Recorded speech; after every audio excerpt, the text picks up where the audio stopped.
എല്ലാവർക്കും top secret by കൺമണി എന്ന YouTube ചാനലിലേക്ക് സ്വാഗതം. ഞാനിന്ന് വന്നിട്ടുള്ളത് മഴ തോരും മുൻപ് എന്ന സീരിയലിന്റെ വരാൻ പോകുന്ന എപ്പിസോഡിന്റെ റിവ്യൂമായിട്ടാണ്. ഇതുവരെയും ചാനൽ സബ്സ്ക്രൈബ് ചെയ്യാത്തവർ പെട്ടെന്ന് തന്നെ സബ്സ്ക്രൈബ് ചെയ്യുക. എങ്കിലേ വരാൻ പോകുന്ന അടിപൊളി എപ്പിസോഡുകൾ പെട്ടെന്ന് തന്നെ നിങ്ങൾക്ക് കാണാൻ കഴിയൂ. എന്ന് നമുക്ക് വീഡിയോയിലോട്ട് പോവാം. വൈജ ആക്സിഡന്റ് ആയിട്ട് ഹോസ്പിറ്റലിൽ കിടക്കുന്നുണ്ട്. വൈജയ്ക്ക് ആക്സിഡന്റ് ആയ കാര്യങ്ങളെല്ലാം അറിഞ്ഞ് ശിവേട്ടനും രാജീവനും കൂടി ഹോസ്പിറ്റലിലോട്ട് പെട്ടെന്ന് പോകുന്നുണ്ട്. ഹോസ്പിറ്റലിൽ എത്തിയതും വൈജയെ കാണാൻ പോകുമ്പോൾ വൈജയെ കാണാൻ കഴിയുന്നില്ല. വൈജ ICUയിലേക്ക് മാറ്റിയിരിക്കുകയാണ്. രാജീവനും ശിവേട്ടനും കൂടി വേഗം ഡോക്ടറെ കാണാൻ വേണ്ടി പോകുന്നുണ്ട്. ഡോക്ടർ എന്തായി, വൈജയ്ക്ക് എങ്ങനെയുണ്ട് എന്ന് ചോദിക്കുന്നുണ്ട്. അവർക്ക് കുറച്ച് സീരിയസ് ആണ്, എങ്കിലും കുഴപ്പമില്ല, നമുക്ക് നോക്കാം എന്ന് പറയാണ് ഡോക്ടർ. ഇതെല്ലാം കേൾക്കുമ്പോൾ രാജീവനും ശിവേട്ടനും സഹിക്കാൻ വേണ്ടി കഴിയുന്നില്ല. നിങ്ങൾക്ക് ഇങ്ങനൊരു അവസ്ഥ വന്നല്ലോ എന്നും പറഞ്ഞുകൊണ്ട് കരയുന്നുണ്ട് രാജീവൻ. പെട്ടെന്ന് ദേഷ്യത്തിലെ രാജീവൻ പുറത്തോട്ട് ഇറങ്ങി പോകുന്നുണ്ട്. ശിവേട്ടൻ രാജീവന്റെ പുറകെ പോയി ചോദിക്കുന്നുണ്ട്, എടാ നീ എങ്ങോട്ടേക്കായി ധൃതി പിടിച്ചു പോകുന്നത് എന്ന് ചോദിക്കുകയാണ്. ഞാൻ എങ്ങോട്ടാണെന്നോ, ഞാൻ അങ്ങോട്ട് തന്നെയാ, അവളുടെ അടുത്തേക്ക്, ആ അലീനയുടെ അടുത്ത്. അവൾ കാരണമല്ലേ നമ്മളുടെ പെങ്ങളിന് ഇങ്ങനെ ഒരു അവസ്ഥ വന്നത്. അതിന് ഞാൻ അവൾക്ക് വേണ്ടത് കൊടുത്തിട്ടേ ഇനി വരുള്ളൂ. ഇനി ആ വീട്ടില് അവൾ വേണ്ട. നമ്മളുടെ പെങ്ങൾക്ക് ബോധം വന്ന് അവള് ഓക്കെ ആയി വരുമ്പോ അവളെ അറിയിക്കാൻ ഒരു സന്തോഷ വാർത്ത വേണ്ടേ, അതിനു വേണ്ടിയാണ് ഞാൻ പോകുന്നത്.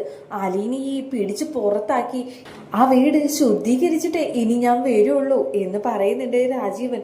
ശിവേട്ടൻ പറയുന്നുണ്ട്, നീ അങ്ങനെ എടുത്തു ചാടി ഒന്നും ചെയ്യരുത്. ബാലചന്ദ്രന്റെ സ്വഭാവം നിനക്ക് അറിയില്ലേ. നീ അങ്ങോട്ട് അവളെ പിടിച്ചു പുറത്താക്കാൻ ചെന്നിട്ടുണ്ടെങ്കിൽ എന്തെല്ലാം ഉണ്ടാവുമെന്ന് നിനക്ക് അറിയാമല്ലോ. അതുകൊണ്ട് നീ ഇപ്പോൾ എടുത്തു ചാടി ഒന്നും ചെയ്യണ്ട എന്ന് പറയുന്നുണ്ട്. രാജീവ് പറയുന്നുണ്ട്, എന്തൊക്കെയാ ശിവേട്ടൻ ഈ പറയുന്നത്? നമ്മളുടെ പെങ്ങള് ഇങ്ങനെ കിടക്കാൻ കാരണം ആ അലീനയല്ലേ. അവൾ ആ വീട്ടിലോട്ട് എന്ന് വന്നോ അന്ന് തുടങ്ങിയതാണ് വൈജയുടെ ദുരന്തം. അവൾക്ക് എന്നും കഷ്ടപ്പാടും സങ്കടവും മാത്രമേ അവൾ നൽകിയിട്ടുള്ളൂ. ഇനിയെങ്കിലും അതുണ്ടാവാൻ പാടില്ല. ഇന്ന് നമ്മുടെ വൈജ ഇന്ന് ജീവിതത്തോടും മരണത്തോടും മല്ലടിച്ച് കിടക്കുന്നത് ആ അലീന കാരണമാണ്. അവളാണ് എല്ലാത്തിനും കാരണം. നമ്മളുടെ പെങ്ങളെ ഈ അവസ്ഥയിലാക്കിയവളെ വെറുതെ വിടണമെന്നാണോ ശിവേട്ടൻ പറയുന്നത്? ഞാൻ ഒരിക്കലും അത് ചെയ്യില്ല.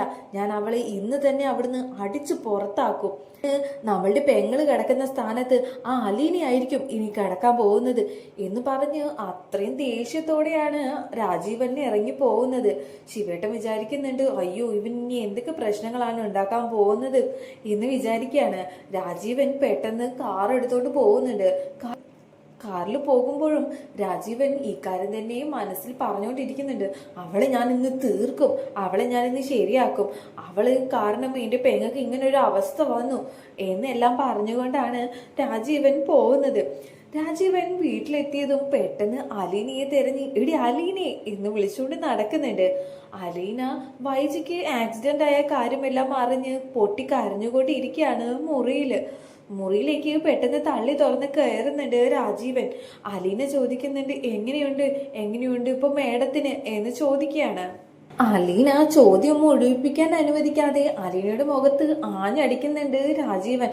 നിർത്തടി, എന്റെ പെങ്ങളെ ഇങ്ങനെ ഈ സ്ഥിതിയിൽ നീ ഹോസ്പിറ്റലിലാക്കിച്ചില്ലേ, എന്നിട്ട് നീ ഇപ്പോ എങ്ങനെയുണ്ടെന്ന് ചോദിച്ചുകൊണ്ട് കള്ളക്കണ്ണീർ ഒഴുക്കാണോ എന്ന് ചോദിക്കുന്നുണ്ട് രാജീവൻ. അലീന പറയുന്നുണ്ട്, ഞാൻ കാരണമല്ല എന്ന് പറയുന്നുണ്ട്. നീ കാരണം അല്ലെന്നോ? നീ ഇവിടുന്ന് ഇറങ്ങി പോവാത്ത വിഷമത്തിലാണ് അവൾ കാർ എടുത്തോണ്ട് പോയത്. അതുകൊണ്ടാണ് അവൾക്ക് ഇത്രയും വലിയൊരു ആക്സിഡന്റ് സംഭവിച്ചത്. നിനക്കറിയോ, എൻ്റെ പെങ്ങള് മരണത്തോടും ജീവിതത്തോടും മല്ലടിച്ച് കിടക്കുകയാണ്. അവളെ ജീവിതത്തിലോട്ട് തിരിച്ചു വരുന്ന സമയത്ത് എനിക്ക് അവളോട് പറയാൻ ഒരു സന്തോഷ വാർത്ത ഉണ്ടാവണം. അതിനു വേണ്ടിയാ ഞാൻ ഇങ്ങോട്ട് വന്നത്. നിന്നെ ഈ വീട്ടിൽ നിന്ന് വലിച്ചു പുറത്തെറിഞ്ഞ് ഈ വീടിനെ ശുദ്ധികലശം നടത്തിയിട്ടേ ഞാൻ ഇനി ഇവിടുന്ന് പോകുന്നുള്ളൂ എന്ന് പറയുന്നുണ്ട് രാജീവൻ. അലീന ഒന്നും പറയാൻ കഴിയാതെ രാജീവന്റെ മുഖത്തേട്ട് നോക്കിക്കൊണ്ട് നിൽക്കുന്നുണ്ട്. രാജീവൻ പറയുന്നുണ്ട്, ഇറങ്ങടി ഈ വീട്ടിൽ നിന്ന് എന്ന് പറഞ്ഞ് അലീനയുടെയും മുടിക്ക് കുത്തിപ്പിടിച്ച് വലിച്ചുകൊണ്ട് പോകുന്നുണ്ട് രാജീവൻ. ഈ സമയത്താണെങ്കിൽ ഈ വീട്ടിൽ ആരും തന്നെ ഇല്ല. ബാലചന്ദ്രനാണെങ്കിൽ വൈജയ്ക്ക് ആക്സിഡന്റ് പറ്റിയത് അറിഞ്ഞ് ടെൻഷൻ അടിച്ച് ഇരിക്കുന്നുണ്ട്. പെട്ടെന്നാണ് അലീനയുടെ കരച്ചിൽ കേൾക്കുന്നത് ബാലചന്ദ്രൻ പെട്ടെന്ന് ഓടി വരുന്നുണ്ട്. ഓടി വന്നതും അലീനയുടെയും മുടിക്ക് പിടിച്ച് വലിച്ചുകൊണ്ട് പോകുന്ന രാജീവിനെയാണ് ബാലചന്ദ്രൻ കാണുന്നത്. ബാലചന്ദ്രന് ദേഷ്യം വരുന്നുണ്ട്. വിടടാ അവളെ എന്ന് ഉറക്കെ പറയുന്നുണ്ട് ബാലചന്ദ്രൻ. രാജീവൻ പറയുന്നുണ്ട്, ഇനി താൻ എന്ത് പറഞ്ഞിട്ടും കാര്യമില്ലടോ. എന്റെ വൈജ ഹോസ്പിറ്റലില് മരണത്തോടും ജീവിതത്തോടും മല്ലടിച്ച് കിടക്കുന്ന സമയത്ത് നീ ഇവിടെ ഇവളുടെ കൂടെ സുഖിച്ച് ജീവിക്കുകയാണല്ലേ എന്ന് ചോദിക്കുന്നുണ്ട്. ബാലചന്ദ്രൻ പറയുന്നുണ്ട്, എന്നോട് ഞാൻ അവളുടെ മുടി വിടാനാ പറഞ്ഞത്, ഇല്ലെന്ന് എന്നെ ഞാനിപ്പോ ഈ നിമിഷം കൊന്നു കളയും എന്ന് പറയുന്നുണ്ട് ബാലചന്ദ്രൻ. രാജീവൻ പറയുന്നുണ്ട്, അതേടോ താൻ കൊല്ലും, താൻ കൊല്ല്, എന്നാ എന്നെ കൊല്ല ആദ്യം. എന്റെ പെങ്ങളെ ഈ ഒരു അവസ്ഥയിലാക്കിയില്ലേ താൻ, എന്നിട്ടിപ്പോ തനിക്ക് എല്ലാവരെയും കൊന്ന് ഇവളുടെ കൂടെ സുഖമായിട്ട് ജീവിക്കേണ്ടി വരുമല്ലേ എന്ന് പറയുന്നുണ്ട്. ബാലചന്ദ്രൻ പറയുന്നുണ്ട്, എന്നോട് അവളുടെ മുടിയിൽ നിന്ന് വിടാനാണ് ഞാൻ പറഞ്ഞത്. അവൾ എങ്ങോട്ടും പോകുന്നില്ല, അവൾ ഇവിടെ തന്നെ ഉണ്ടാവും. വൈജ ആവശ്യമില്ലാതെ ഓരോന്ന് ആലോചിച്ചു കൂട്ടി അവളായിട്ട് വരുത്തി വെച്ചതാണ് ഇങ്ങനൊരു ആക്സിഡന്റ്. എന്നിട്ടിപ്പോ ഇവളെ അതിന് കുറ്റം പറഞ്ഞിട്ട് എന്താണ് കാര്യം എന്ന് പറയുന്നുണ്ട്. രാജീവൻ പറയുന്നുണ്ട്, അവക്ക് ആക്സിഡന്റ് ആയത് അറിഞ്ഞിട്ട് പോലും തനിക്ക് ഒരു കുലുക്കും അല്ലല്ലോടോ. അപ്പോഴും തനിക്ക് തന്റെ അവിഹിതത്തിൽ ജനിച്ച ഈ മകളാണല്ലേ വലുത് എന്ന് ചോദിക്കുന്നുണ്ട്. നീ എന്റെ വീട്ടിൽ നിന്ന് ഇറങ്ങി പോകുന്നതാണ് നിനക്ക് നല്ലത് എന്ന് പറയുന്നുണ്ട് ബാലചന്ദ്രൻ. അങ്ങനെ ഇറങ്ങി പോകാനല്ലടോ ഞാൻ ഇങ്ങോട്ടേക്ക് വന്നത്. ഇവളെ ഈ വീട്ടിൽ നിന്ന് അടിച്ചിറക്കാൻ വേണ്ടി വന്നതാണ് ഞാൻ. അത് ചെയ്തതിന് ശേഷം മാത്രമേ ഞാൻ ഇവിടെ നിന്ന് പോവൂ എന്ന് പറയുന്നുണ്ട്. നീ എങ്ങാനും അവളെ അടിച്ചിറക്കാൻ നോക്കിയാൽ ഞാൻ നിന്നെ ആയിരിക്കും ഇവിടെ നിന്ന് അടിച്ച് ഓടിക്കാൻ പോകുന്നത് എന്ന് പറയുന്നുണ്ട് ബാലചന്ദ്രൻ. ആയിക്കോട്ടെടോ, താനും ഇവളും കൂടി ഇവിടെ സുഖിച്ച് ജീവിച്ചോ. എന്റെ പെങ്ങള് അവളുടെ അവസ്ഥ ഇപ്പൊ എന്താണെന്ന് തനിക്കറിയോ? അവളിപ്പോ ICUവിൽ ഏത് അവസ്ഥയിലാണ് കിടക്കുന്നതെന്ന് തനിക്കറിയോ? തനിക്കൊന്നും അറിയണ്ടല്ലോ, തനിക്ക് തന്റെ കാര്യം മാത്രം. അതുകൊണ്ടല്ലേ എന്റെ പെങ്ങളെ താൻ ചതിച്ചത് എന്നെല്ലാം പറയുന്നുണ്ട് രാജീവൻ. എന്റെ കുടുംബത്തിലെ കാര്യം ഞാൻ നോക്കിക്കോളാം, നീ ഇവിടെ നിന്ന് ഇറങ്ങി പോകുന്നതാണ് നിനക്ക് നല്ലത് എന്നെല്ലാം പറഞ്ഞുകൊണ്ട് ബാലചന്ദ്രൻ രാജീവിനെ പിടിച്ച് പുറത്തേക്ക് തള്ളുന്നുണ്ട്. ആടോ ഞാൻ പോവുക. എങ്ങോട്ടെന്നറിയോ? എന്റെ പെങ്ങളുടെ അടുത്തേക്ക്. അവളൊന്ന് ഓക്കെ ആയി വന്നോട്ടെ, എന്നിട്ട് ഞാൻ ഒരു വരവ് കൂടി ഇങ്ങോട്ടേക്ക് വരും. തന്നെ എനിക്കൊന്നും ചെയ്യാൻ കഴിയില്ല എന്നൊരു തോന്നൽ തനിക്കുണ്ടെങ്കിൽ അത് വെറുതെയാണ്. ഞാൻ വിചാരിച്ച തന്നെ ഈ നിമിഷം ഇവിടെ ഇട്ട് ചവിട്ടി അരയ്ക്കാൻ പറ്റും. പക്ഷേ ഞാനത് ചെയ്യാത്തത് എൻ്റെ പെങ്ങള് വിധവയായി പോവും എന്നൊരൊറ്റ കാരണം കൊണ്ടാണ്.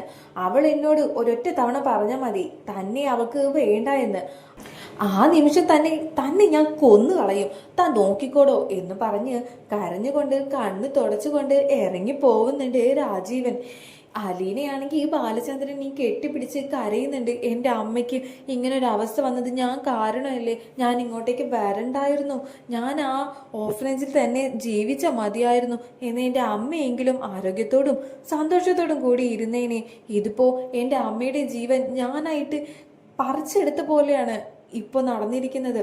ഞാൻ കാരണമാണ് എൻ്റെ അമ്മയ്ക്ക് ഇങ്ങനെയെല്ലാം സംഭവിച്ചത് എന്നെല്ലാം പറഞ്ഞുകൊണ്ട് പൊട്ടിക്കരയുന്നുണ്ട് അലീന. ബാലചന്ദ്രൻ പറയുന്നുണ്ട്, നീ ഒന്ന് കരയാതിരിക്കെ, ഇങ്ങനെയെല്ലാം സംഭവിച്ചത് അവളുടെ പ്രശ്നം കൊണ്ട് തന്നെയല്ലേ. അവൾക്ക് നിന്നോട് എന്തിനാണ് ഇത്രയും ദേഷ്യം? അവളുടെ ആ ദേഷ്യം കാരണമല്ലേ ഇങ്ങനെയെല്ലാം സംഭവിച്ചത്. അല്ലായിരുന്നെങ്കിൽ നിനക്ക് ഒരു കുഴപ്പമില്ലാതെ ഇവിടെ ജീവിക്കാമായിരുന്നു. അവള് നല്ലവളായിരുന്നെങ്കിൽ എന്നെല്ലാം പറയുന്നുണ്ട്. ബാലചന്ദ്രൻ പറയുന്നുണ്ട്, നിനക്ക് അറിയാനിട്ടാണ് അലീനെ, എൻ്റെ മനസ്സിലെ വിഷമം എനിക്ക് മാത്രമേ അറിയൂ. അവൾക്ക് ഒന്നും പറ്റില്ല, എനിക്ക് ഉറപ്പുണ്ട്. അത് ഞാൻ അവളോട് ദേഷ്യം കാണിച്ചു, എനിക്ക് അവളോട് വെറുപ്പ് തോന്നി എന്നുള്ളതെല്ലാം സത്യം തന്നെയാണ്. എന്നാൽ അവൾ എൻ്റെ ഭാര്യയാണ്, എൻ്റെ മക്കളുടെ അമ്മയാണ്.